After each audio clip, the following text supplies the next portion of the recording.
नमस्कार दोस्तों, आज मैं आपको रक्षाबंधन की कहानी सुनाने जा रही हूँ। प्रेम से बोलिए कृष्ण भगवान की जय हो।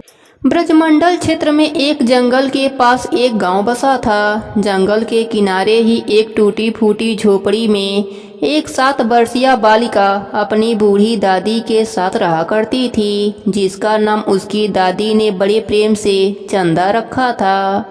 चंदा का उसकी दादी के अतिरिक्त और कोई सहारा नहीं था। उसके माता पिता की मृत्यु एक महामारी में उस समय हो गई थी जब चंदा की आयु मात्र 2 साल की थी। तब से उसकी दादी ने ही उसका पालन पोषण किया था।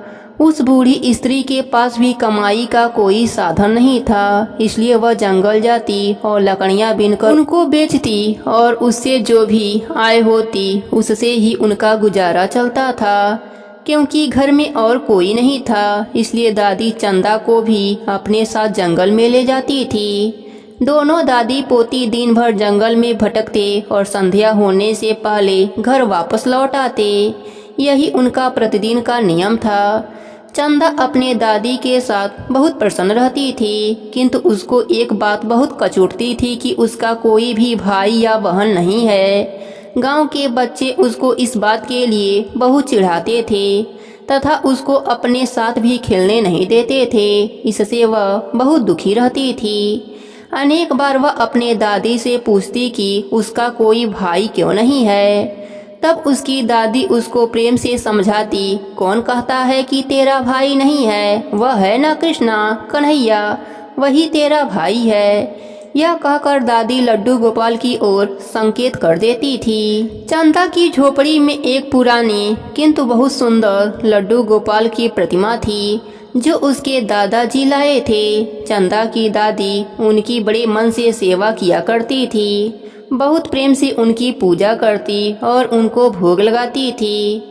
निर्धन स्त्री पकवान मिष्ठान कहाँ से लाए, तो उनके खाने के लिए रूखा सूखा होता वही पहले भगवान को भोग लगाती, फिर चंदा के साथ बैठकर खुद खाती। चंदा के प्रश्न सुनकर वह उस लड्डू गोपाल की ओर संकेत कर देती। बालमन चंदा लड्डू गोपाल को ही अपना भाई मानने लगी। वह जब दुखी होती तो लड्डू गोपाल के सम्मुख बैठकर उनसे बातें करने लगती और कहती कि भाई, तुम मेरे साथ खेलने क्यों नहीं आते हो? सब बच्चे मुझे चिढ़ाते हैं, मेरा उपहास करते हैं, मुझको अपने साथ भी खेलने नहीं देते, अकेली रहती हूँ, तुम क्यों नहीं आते? क्या तुम मुझसे रूठ गए हो जो एक बार भी घर नहीं आए? मैंने तो तुमको कभी देखा भी नहीं है। अपनी बाल कल्पनाओं में खोई चंदा लड्डू गोपाल से अपने मन की सारा दुख कह दिया करती थी। चंदा का प्रेम निश्चल था, वह अपने भाई को पुकारती थी। उसके प्रेम के आगे भगवान भी नतमस्तक हो जाते थे, किंतु उन्होंने कभी कोई उत्तर नहीं दिया। एक दिन चंदा ने अपने दादी से पूछा, दादी, मेरे भाई घर क्यों नहीं आते, वह कहाँ रहते हैं? तब दादी ने उसको टालने के उद्देश्य से कह दिया, तेरा भाई जंगल में रहता है, एक दिन वह अवश्य आएगा। चंदा ने पूछा, क्या उनको जंगल में डर नहीं लगता, वह जंगल में क्यों रहती हैं? तब दादी ने उत्तर दिया, नहीं, वह किसी से नहीं डरता, उसको गांव में अच्छा नहीं लगता था, इसलिए वह जंगल में रहता है। धीरे धीरे रक्षाबंधन का दिन निकट आने लगा। गांव में सभी लड़कियों ने अपने भाइयों के लिए राखियां खरीदी। वह चंदा को चिढ़ाने लगी कि तेरा तो कोई भाई नहीं है, तू किसको राखी बांधेगी? अब चंदा का सब्र टूट गया। वह घर आकर जोर जोर से रोने लगी। दादी के पूछने पर उसने सारी बात बताई। तब उसकी दादी भी बहुत दुखी हुई। उसने चंदा को प्यार से समझाया कि मेरी बच्ची, तू मत रोया कर, तेरा भाई अवश्य आएगा। किंतु चंदा का रोना नहीं रुका। वह लड्डू गोपाल की प्रतिमा के पास जाकर उनसे लिपटकर जोर जोर से रोने लगी और बोली, भाई, तुम क्यों नहीं आते?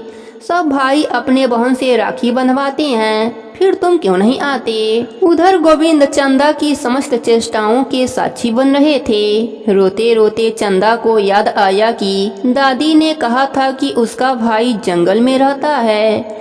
बस फिर क्या था, वह दादी को बिना बताए नंगे पांव ही जंगल की ओर दौड़ी दौड़ी चल पड़ी। उसने मन में ठान लिया था कि वह आज अपने भाई को लेकर ही आएगी। जंगल के कांटों भरी राह पर वह मासूम दौड़ी जा रही थी। श्री गोविंद उसके साक्षी बन रहे थे। तभी श्री हरि गोविंद पीड़ा से कराहने लगे। उनके पांव से रक्त बहने लगा। आखिर हो भी क्यों ना, श्री हरि का कोई भक्त पीड़ा में हो और भगवान को पीड़ा ना हो, यह कैसे संभव हो सकता है। जंगल में नन्ही चंदा के पांव में कांटा लगा तो भगवान भी पीड़ा से कराह उठे। उधर चंदा के पैर में भी रक्त बह निकला था। वहीं बैठकर वह रोने लगी। तभी भगवान ने अपने पाँव में उस स्थान पर हाथ फेरा जहां कांटा लगा था। पलक झपकते ही चंदा में पाँव के रक्त जहां बह रहा था वह बंद हो गया और दर्द भी कम हो गया।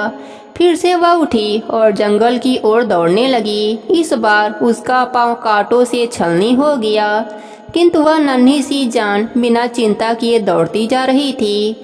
उसको अपने भाई के पास जाना था। अंततः एक स्थान पर थक कर रुक गई और रो रो कर पुकारने लगी, भाई तुम कहाँ हो, तुम आते क्यों नहीं।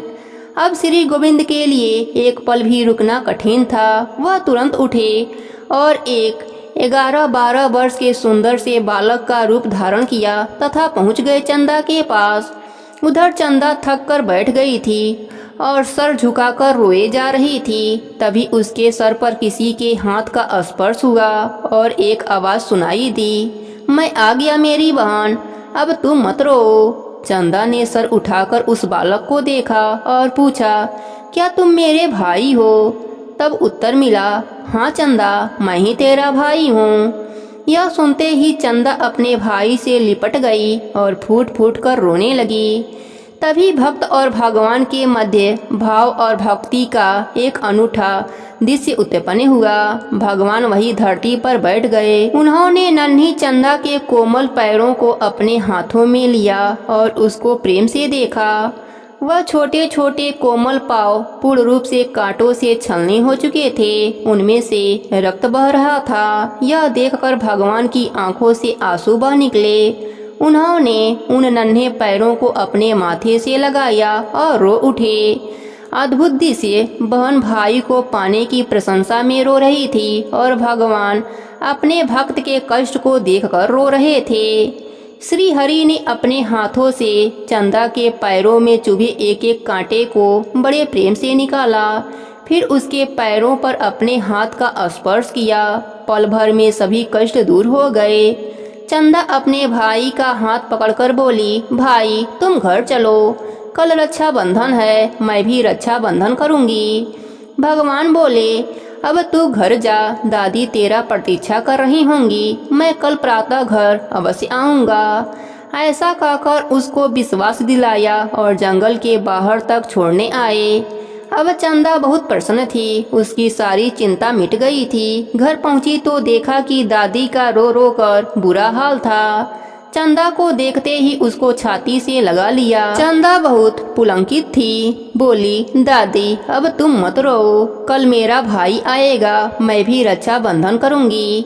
दादी ने अपने आंसू पोंछे। उसने सोचा कि जंगल में कोई बालक मिल गया होगा जिसको यह अपना भाई समझ रही होगी। चंदा ने दादी से जिद करी और एक सुंदर सी राखी अपने भाई के लिए खरीदा। अगले दिन प्रातः ही वह नहा धोकर अपने भाई की प्रतीक्षा में द्वार पर बैठ गई। उसको अधिक प्रतीक्षा नहीं करनी पड़ी। थोड़ी ही देर में वह बालक सामने से आता दिखाई दिया। उसको देखते ही चंदा प्रशंसा से चीख उठी, दादी भाई आ गया। और वह दौड़कर अपने भाई के पास पहुंच गई। उसका हाथ पकड़कर घर में ले आई, अपनी टूटी फूटी चरपाई पर बैठाया। बड़े प्रेम से भाई का तिलक किया, आरती उतारी और रक्षाबंधन किया। सुंदर राखी देखकर भाई बहुत प्रसन्न था। भाई के रूप में भगवान उसके प्रेम को देख विभोर उठे थे। अब बारी उनकी थी। भाई ने अपने साथ लाए झोली को खोला तो खुशियों का अंबार था। सुंदर कपड़े, मिठाई, खिलौने और भी बहुत कुछ। चंदा को मानो पंख लग गए थे। उसकी प्रशंसा का ठिकाना न था। कुछ समय साथ रहने के बाद वह बालक बोला, अब मुझको जंगल में वापस जाना है। चंदा उदास हो गई। तब वह बोला, तू उदास मत हो, आज से प्रतिदिन मैं तुमसे मिलने अवश्य आऊँगा। अब वह प्रसन्न थी। बालक जंगल में लौट गया। उधर दादी असमंजस में थी, कौन है यह बालक? उसकी कुछ समझ में नहीं आ रहा था, किंतु हरि के मन की हरि ही जाने। भाई के जाने के बाद जब चंदा घर में वापस लौटी तो एकदम ठिठक गई। उसकी दृष्टि लड्डू गोपाल की प्रतिमा पर पड़ी तो उसने देखा कि उनके हाथ में वही राखी बंधी थी जो उसने अपने भाई के हाथ में बांधी थी। उसने दादी को तुरंत बुलाया। यह देखकर दादी भी अचंभित रह गई, किंतु उसने बचपन से कृष्ण की भक्ति करी थी। वह तुरंत जान गई कि वह बालक और कोई नहीं, स्वयं श्री हरि थे। वह उनके चरणों में गिर पड़ी और बोली, हे छलिया, जीवन भर तो छला, जीवन का अंत आया तो अब भी छल कर चला गया। वह चंदा से बोली, अरे वह बालक और कोई नहीं, तेरा यही भाई था। यह सुनकर चंदा भगवान की प्रतिमा से लिपट कर रोने लगी। रो रो कर बोली, कहो ना भाई, क्या तुम ही थे? मैं जानती हूँ वह तुम ही थे, फिर सामने क्यों नहीं आते, छुपते क्यों हो? दादी पोती का निर्मल प्रेम ऐसा था कि भगवान भी विवश हो गए। लीलाधारी तुरंत ही विग्रह से प्रकट हो गए और बोले, हाँ चंदा, मैं ही तुम्हारा भाई हूँ। तुमने मुझको पुकारा तो मुझको आना पड़ा, और मैं कैसे नहीं आता। जो भी लोग ढोंग दिखावा पाखंड रचते हैं उनसे मैं बहुत दूर रहता हूँ, किंतु जब कोई मेरा सच्चा भक्त प्रेम भक्ति से मुझको पुकारता है तो मुझको आना ही पड़ता है। भक्त और भगवान की प्रेममय लीला चल रही थी और दादी तो भगवान में लीन हो चुकी थी। रह गई चंदा, तो उस दिन के बाद से गांव में उनको किसी ने नहीं देखा। कोई नहीं जान पाया कि आखिर दादी और पोती कहाँ चले गए। प्रभु की लीला प्रभु ही जाने। हे कृष्ण भगवान, जैसे आपने चंदा पर अपनी कृपा करी, वैसे ही अपने सभी भक्तों पर अपनी कृपा बनाए रखना। प्रेम से बोलिए कृष्ण भगवान की जय हो। प्राचीन काल में राजा बलि देवताओं के स्वर्ग को जीतने के लिए यज्ञ कर रहा था। तब देवराज इंद्र ने विष्णु जी से प्रार्थना की कि राजा बलि से सभी की रक्षा करें। इसके बाद श्री हरि वामन अवतार लेकर एक ब्राह्मण के रूप में राज बलि से भिक्षा मांगने पहुंच गए। ब्राह्मण ने बलि से 3 पग भूमि दान में मांगी। बलि ने सोचा कि छोटा सा ब्राह्मण है, 3 पग में कितना जमीन ले लेगा। यह सोचकर बलि ने वामन को 3 पग भूमि दे दिया। ब्राह्मण भेष में श्री हरि ने अपना कद बढ़ाना शुरू कर दिया और 1 पग में पूरी पृथ्वी नाप ली, दूसरे पग में पूरा ब्रह्मांड नाप लिया। इसके बाद ब्राह्मण रूप में श्री हरि ने पूछा, अब मैं तीसरा पग कहाँ रखूं? राजा बलि समझ गए कि यह सामान्य ब्राह्मण नहीं है। बलि ने तीसरा पैर रखने के लिए अपने सर आगे कर दिया। यह देखकर वामन अवतार श्री हरि प्रसन्न हो गए और अपने स्वरूप में आकर बलि से वरदान मांगने के लिए कहने लगे। राजा बलि ने भगवान विष्णु से कहा, आप हमेशा मेरे साथ पाताल लोक में रहें। भगवान ने यह स्वीकार कर लिया और राजा के साथ पाताल लोक को चले गए। उधर यह सब सुनकर देवी लक्ष्मी जी परेशान हो गई। फिर उन्होंने एक लीला रची और गरीब महिला बनकर राजा बलि के सामने पहुंची और राजा बलि को राखी बांधी। बलि ने कहा, मेरे पास तो आपको देने के लिए कुछ नहीं है। इस पर देवी लक्ष्मी जी अपने रूप में आ गईं और बोली, आपके पास तो साक्षात विष्णु भगवान हैं, मुझे वही चाहिए, मैं उन्हें ही लेने आई हूँ। इस पर बलि ने भगवान विष्णु को माता लक्ष्मी जी के साथ जाने दिया। जाते समय विष्णु भगवान ने राजा बलि को वरदान दिया कि वह हर साल 4 महीने पाताल में ही निवास करेंगे। यह 4 महीने चतुर्मास में जाने जाएंगे, जो देवशयनी एकादशी से देव उठनी एकादशी तक होंगे। राखी से जुड़ी कहानी एक महाभारत में भी मिलती है। जब युधिष्ठिर इंद्रप्रस्थ में यज्ञ कर रहे थे, उस समय सभा में शिशुपाल भी मौजूद थे। शिशुपाल भगवान श्री कृष्ण का अपमान किया। तब श्री कृष्ण ने अपने सुदर्शन से उनका वध कर दिया।